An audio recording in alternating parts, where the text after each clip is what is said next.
우리 함께 은혜 나누실 하나님의 말씀은 요한계시록 8장 1절부터 5절 말씀입니다.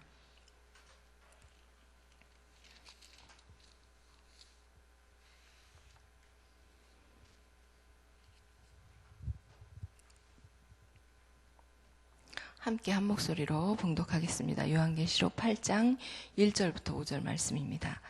일곱째 인을 떼실 때에 하늘이 반시간쯤 고요하더니 내가 보매 하나님 앞에 일곱 천사가 서 있어 일곱 나팔을 받았더라.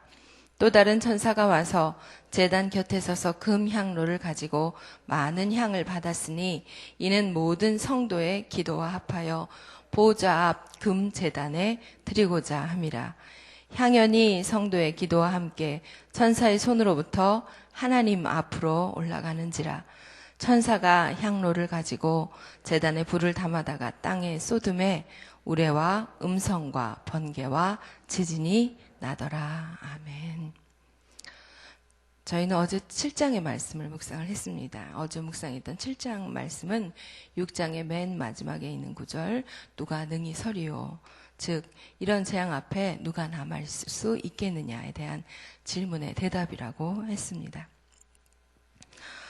그 대답은 오직 하나님의 인을 맞은 그런 사람만 그 재앙을 피할 수 있고 하나님의 보호하심을 받을 수 있다. 이렇게 7장에서 하나님의 놀라운 사랑과 배려로 의도적으로 그렇게 6번째 재앙과 7번째 재앙에 7장을 두었다. 이렇게 어저께 말씀을 드렸습니다. 8장 1절부터는 이제 7번째 인을 떼는 그런 재앙이 시작이 됩니다. 이것은 7 나팔 재앙이 시작되기 직전에 14만 4천의 유대인과 또 모든 민족에서 나오는 셀 수 없는 큰 무리의 구원을 미리 보여주고자 하신 것이죠. 7장의 그래서 중심 주제가 재앙의 시대를 살아가는 하나님의 백성의 안전을 다시 한번 굳게 확신하는 것이라고 했습니다. 7장 9절에 나오는 셀 수 없는 아주 큰 승리한 무리는 인을 맞은 14만 4천 명과 같은 사람들이라고 했습니다. 이 사람들은 각 나라와 족속과 백성 또 방언 이런 구원받은 능히 셀 수 없는 아주 많은 사람들이라고 말씀을 하십니다. 단순히 선민 이스라엘뿐 아니고 민족적으로, 인종적으로, 또 문화적으로 다른 세계 열국이 하나님 나라에 참여하게 되는 것입니다. 창세기 12장 3절에 아브라함을 통해서 모든 민족이 복을 받을 것이라는 그 약속이 성취되는 그런 놀라운 장면입니다. 이 거대한 무리들, 이 흰옷을 입은 사람, 그 사람들은 삶에서 부딪히는 여러 환난을 겪고 승리하여 나온 자들입니다. 그리고 그들은 어린 양 예수 그리스도의 피로 그 옷을 희게 한 사람들입니다. 어린 양의 보혈의 권능을 붙잡고 믿음으로 살아온 사람들이라고 말씀드렸습니다. 이 흰옷을 입은 수많은 무리의 승리자들은 15절부터 17절에 보면 하나님의 보좌 앞에 있습니다. 하나님과 가까이 있다는 말씀입니다. 또 그의 성전에서 밤낮 하나님을 섬깁니다. 임마누엘의 약속이 성취되는 장면입니다. 보좌에 앉으신 분이 그들 위에 장막을 치십니다. 그들은 다시 줄이지도 않고 목마르지도 않고 해나 아무 뜨거운 기운에 상하지도 않습니다. 그리고 보좌 가운데 계신 어린 양이 그들의 목자가 되어주셔서 생명수샘으로 인도해 주시고 하나님께서 그들의 눈에서 모든 눈물을 씻어 주신다고 그렇게 분명히 말씀합니다. 이 말씀이 우리에게 큰 위로와 소망이 되는 줄 믿습니다. 오늘 우리가 봉독한 말씀은 요한계시록에 나오는 큰 재앙 3가지, 그 중에 첫 번째 재앙과 두 번째 재앙이 연결되는 부분입니다. 첫 번째 재앙은 7 인을 떼는 재앙입니다. 그리고 두 번째 재앙은 7 나팔을 부는 재앙이고요. 세 번째는 7 대접 심판 이렇게 얘기하는 재앙입니다. 그래서 오늘은 그 7 인을 떼는 그 재앙의 마지막 7번째 인을 8장 1절에 떼는 장면이 나옵니다. 이 7번째 인을 떼는 재앙은 다시 7 나팔 재앙의 시작과 연결이 됩니다.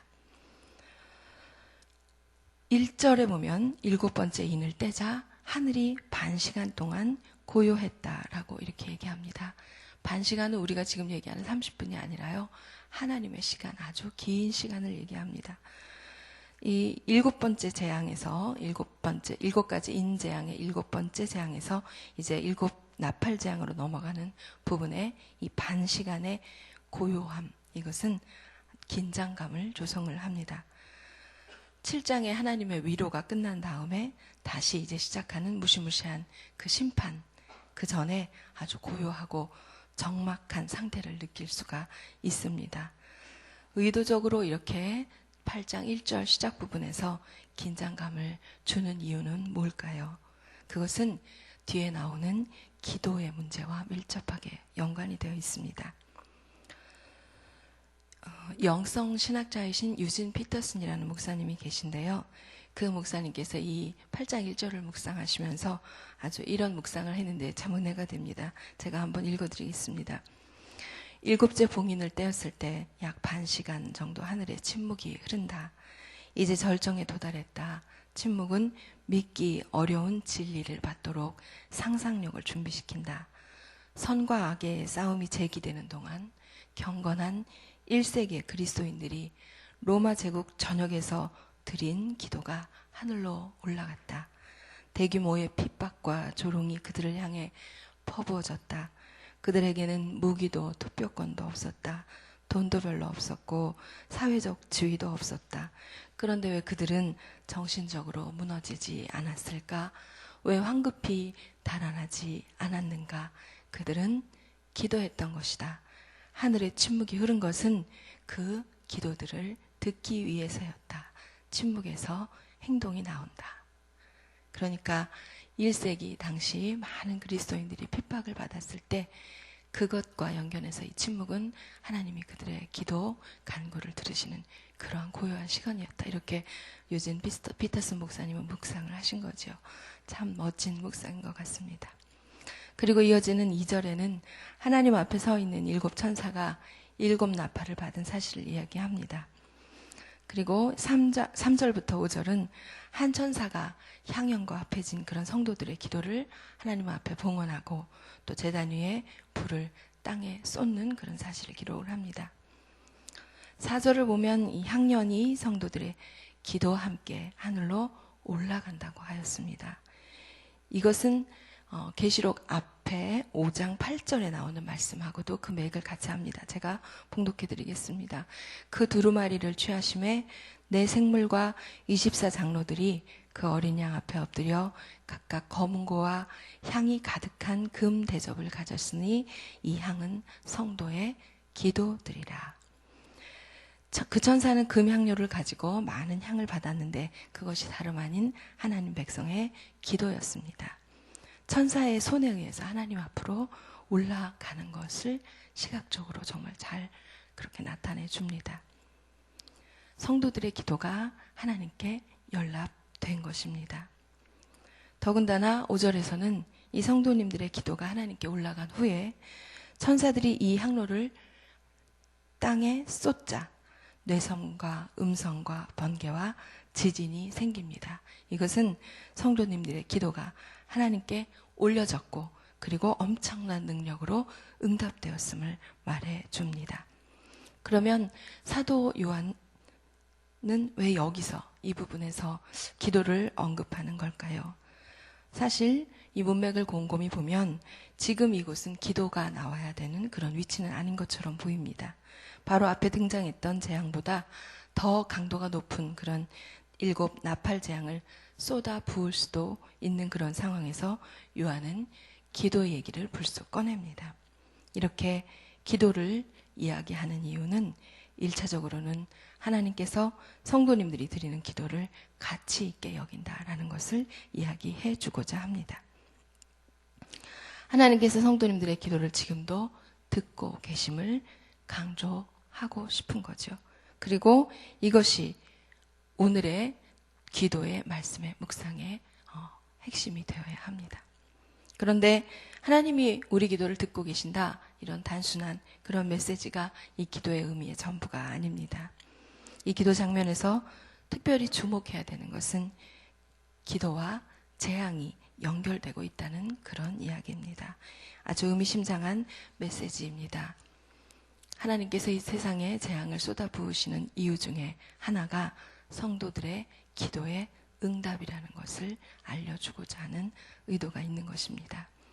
본문에 등장하는 기도의 의미를 보다 구체적으로 살펴보면, 첫째는 기도가 향으로 하나님께 상달된다는 것입니다.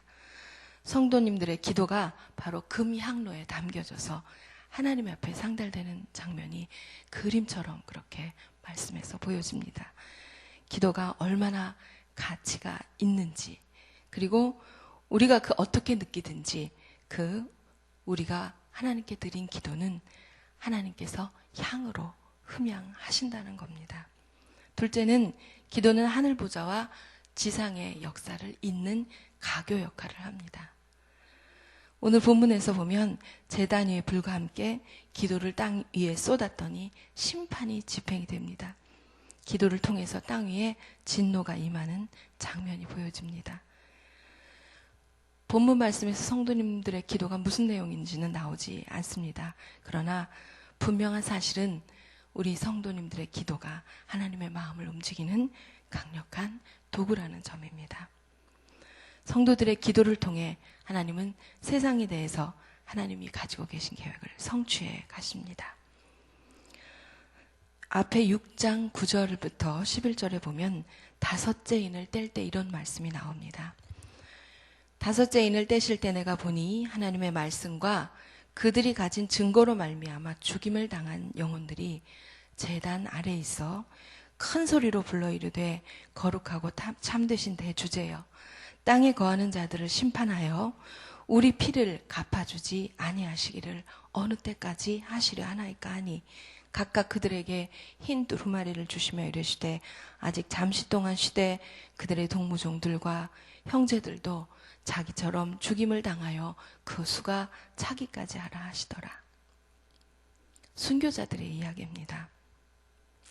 이 다섯 번째 인재앙에서 나온 이 말씀이 이제 이 순교자들의 기도로 여섯 번째 인재앙으로 넘어가는 그런 역할을 합니다.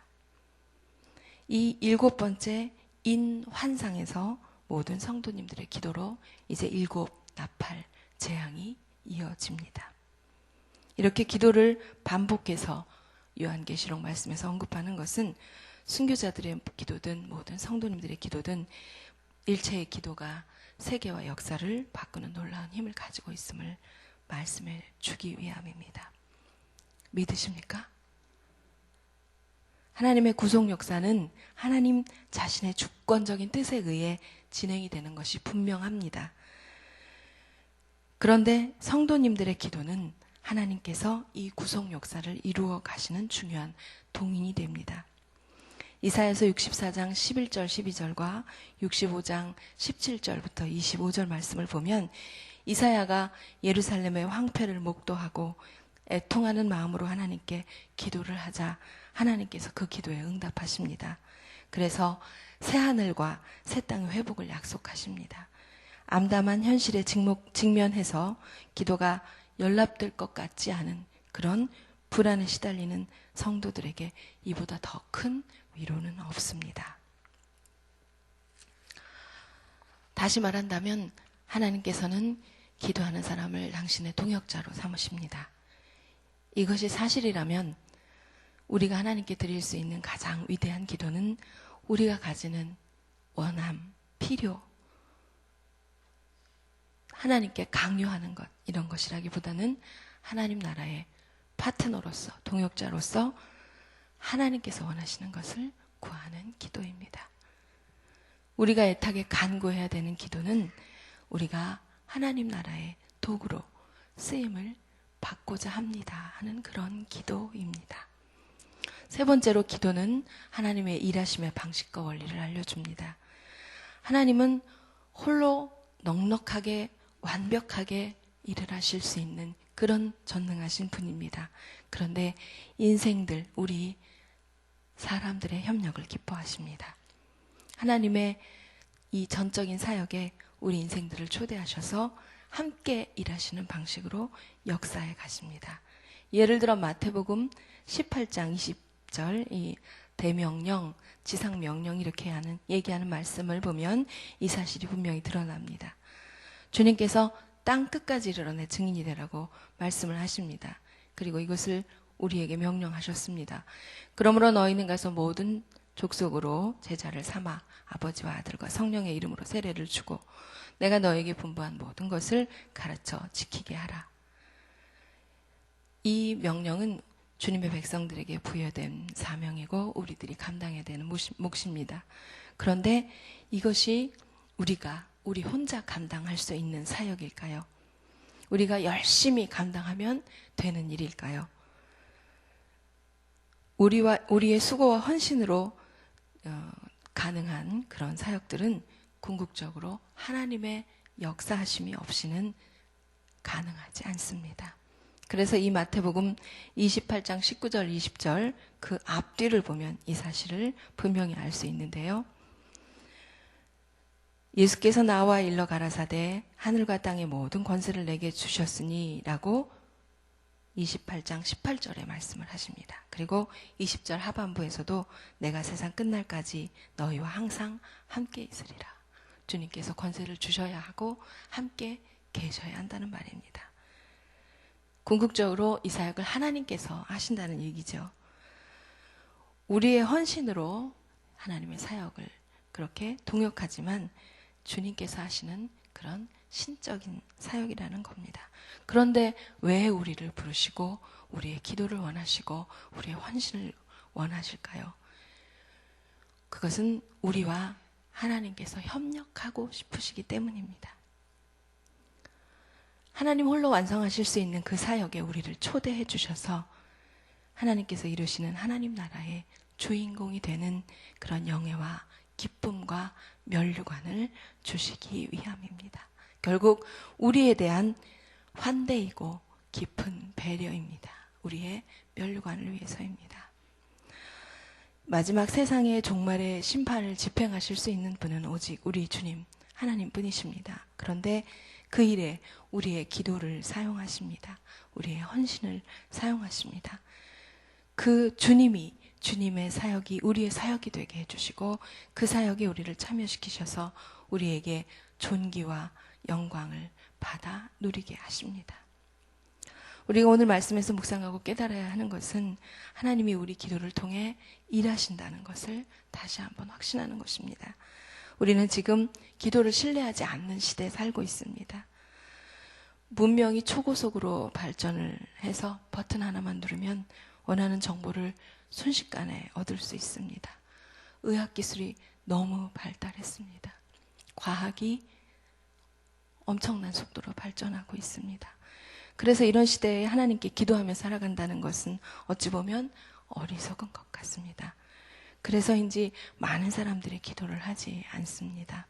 아니, 더 정확하게 말한다면 기도를 신뢰하지 않습니다. 기도야말로 하나님이 역사하시는 방편인 것을 믿지 못하는 거죠. 계시록 8장은 성도의 기도가 향으로 하나님께 상달돼서 그것이 땅에 쏟아질 때 재앙과 심판이 임하는 아주 흥미로운 장면을 보여주었습니다. 이것은 하나님께서 우리의 기도를 사용하신다는 것을 강조하기 위해서 이처럼 생생하게 말씀을 주신 것입니다. 하나님께서는 기도하는 사람들과 함께 당신의 역사를 만들어 가시기를 기뻐합니다. 핍박과 절망의 소용돌이에 빠져있던 초대교회 공동체에게 이 말씀은 무한한 용기를 주었을 것입니다. 뿐만 아니라 오늘 우리에게도 이 메시지는 낙심할 수밖에 없는 현실 가운데 위로와 힘을 얻을 수 있습니다. 아무리 어렵고 힘들어도 중요한 것은 하늘문은 언제나 열려있고 우리는 기도할 수 있는 특권을 가진 사람들입니다. 기도하겠습니다. 아버지 하나님, 오늘도 저희들 좌절하고 낙담한 마음으로 이 시간에 나왔지만 주님께서 저희들의 기도를 들으시고 반드시 하나님께서 응답하시고 또 저희들의 기도가 이루어지는 것을 다시 한번 확신하게 하여 주시니 감사합니다.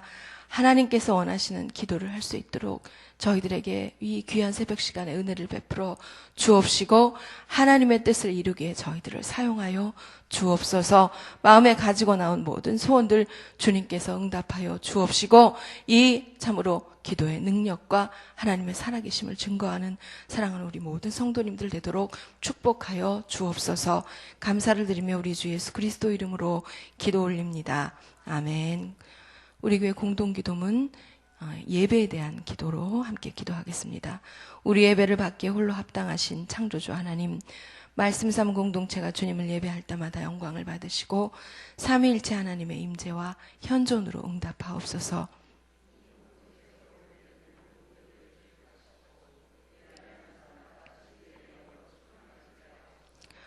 주님이 찾으시는 예배자들이 훈련되어 일어나게 하옵소서. 교회에 함께 모여 우러르는 공예배의 거룩한 감동을 세상에 흩어져 섬기고 나누는 삶의 예배로 살게 하옵소서. 아멘. 함께 주기도문 하시겠습니다. 하늘에 계신 우리 아버지, 아버지의 이름을 거룩하게 하시며 아버지의 나라가 오게 하시며 아버지의 뜻이 하늘에서와 같이 땅에서도 이루어지게 하소서. 오늘 우리에게 일용할 양식을 주시고 우리가 우리에게 잘못한 사람을 용서하여 준 것 같이 우리 죄를 용서하여 주시고 우리를 시험에 빠지지 않게 하시고 악에서 구하소서. 나라와 권능과 영광이 영원히 아버지의 것입니다. 아멘. 이 시간 다음과 같은 기도의 제목으로 기도드리겠습니다. 지금 들은 말씀이 내 삶으로 이어지게 하옵소서. 오늘 금요 심야 기도에 많은 분들이 나와 함께 기도하게 하시고 응답받게 하옵소서. 교회 안에 작은 교회인 구역을 축복하시고 구역들이 부흥하게 하옵소서. 연말에 진행되는 사역에 은혜를 더하여 주옵소서. VIP로 초청되어 오신 새 가족들이 잘 정착하게 하옵소서. 성도님들의 가정과 직장과 사업과 자녀를 형통하게 하여 주시고 환우들을 치유하여 주옵소서. 동북아시아에 평화를 허락하여 주시고 우리나라 안에 있는 갈등들이 해결되게 하옵소서. 공동의 기도문을 위해 함께 기도해 주시고 가지고 오신 각자의 기도 제목을 따라 기도하시다가 돌아가시겠습니다. 아버지.